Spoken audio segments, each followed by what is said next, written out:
Se o que faz uma nação rica não é a idade, a raça ou os recursos naturais, por que o Brasil continua a ser uma nação pobre?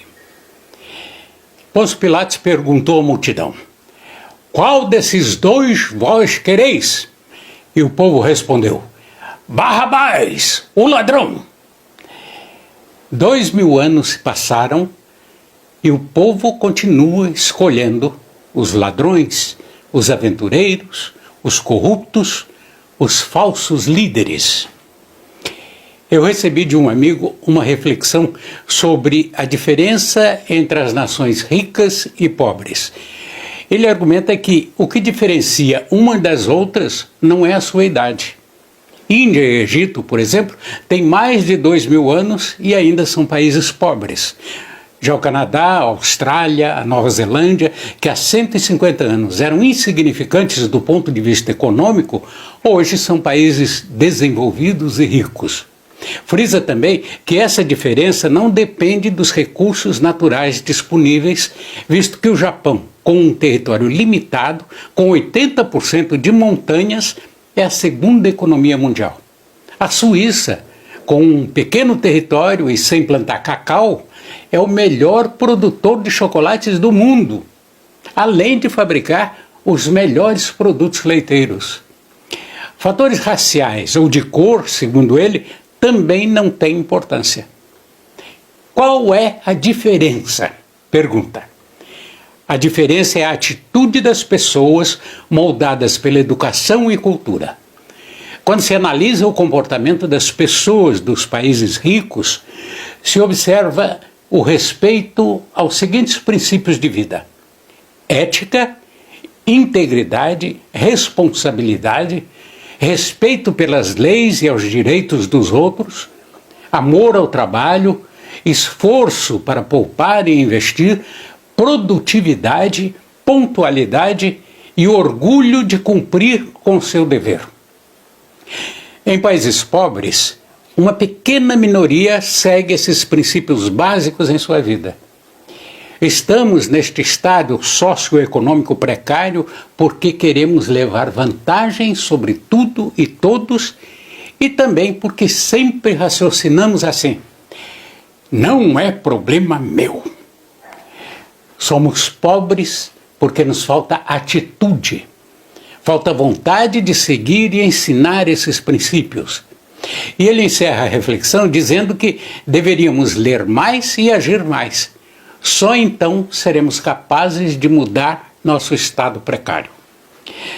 Há 2000 anos, Públio Marco Scaevola, eleito cônsul na República Romana em 175 a.C., disse o seguinte: assisto com isenção de ânimo à decadência constante da minha pátria. Quando uma nação se torna corrupta e cínica, preferindo o governo dos homens e não o governo da lei, aí é que começa a sua destruição. O homem nunca aprende com a história das nações que pereceram no passado. Segue o mesmo caminho em direção à morte. É de sua natureza, que é inerentemente má.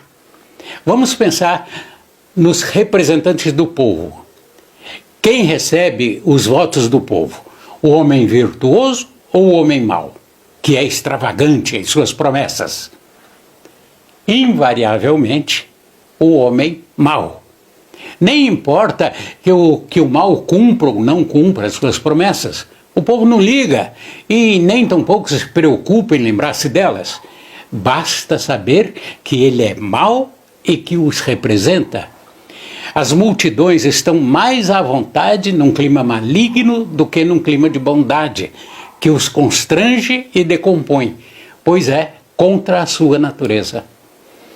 Você percebe que uma nação é pobre e está em decadência quando a maioria de sua população prefere ser governada por um ladrão convicto, um grande corrupto da história, com patrimônio incompatível com o cargo que exerceu, um homem mau, um Barrabás. Você percebe que uma nação é medíocre quando sua população, que se diz contra toda forma de corrupção, vota em candidatos já denunciados e que se perpetuam no poder. Você percebe que uma nação é corrupta quando membros da mais alta corte de justiça preferem o governo dos homens e não o governo das leis. Quando, sob o seu ponto de vista, os corruptos legalmente condenados merecem perdão.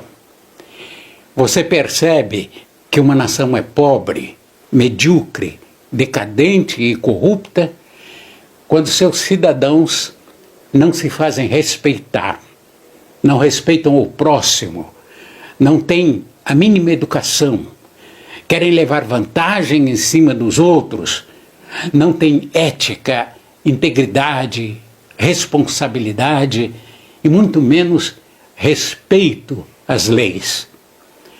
São esses cidadãos ignorantes e medíocres que fazem a diferença entre uma nação pobre ou rica. O futuro jamais chegará a essa nação. Seus habitantes não deixam e não agem. Não é problema meu. Uai, seu app de vídeos curtos.